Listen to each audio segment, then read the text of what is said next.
الحمدللہ، راہ حق کے مسافر کے لیے اس کا نفس ایک پرمشقت اور اونچا پہاڑ ہے، لیکن ہر راہ حق کے مسافر کو اس پہاڑ سے گزرنا ہے۔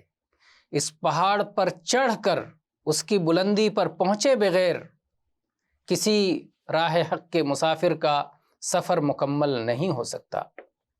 کچھ لوگ ایسے ہیں کہ بڑے مشقت سے نفس کے پہاڑ پہ چڑھتے ہیں، اور کچھ لوگوں کا یہ سفر آسانی سے پائے تکمیل کو پہنچ جاتا ہے۔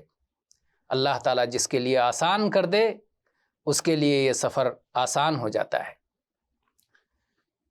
نفس کا پہاڑ وہ پہاڑ ہے جس میں بہت ساری وادیاں، بہت ساری گھاٹیاں، بہت سارے ٹیلے اور بہت سارے کانٹے، بہت ساری جھاڑیاں، بہت سارے درندے، بہت سارے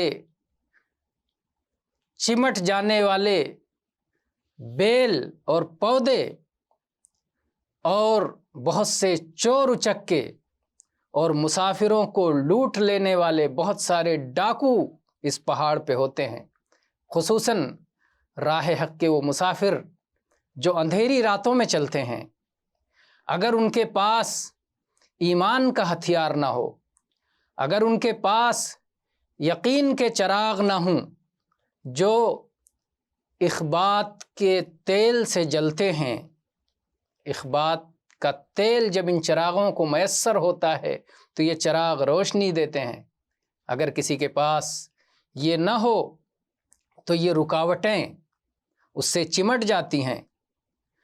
راستہ روکنے والے اس کا راستہ روک لینے میں کامیاب ہو جاتے ہیں اور اس کے سفر کے درمیان حائل ہو جاتے ہیں۔ والحمدللہ رب العالمین۔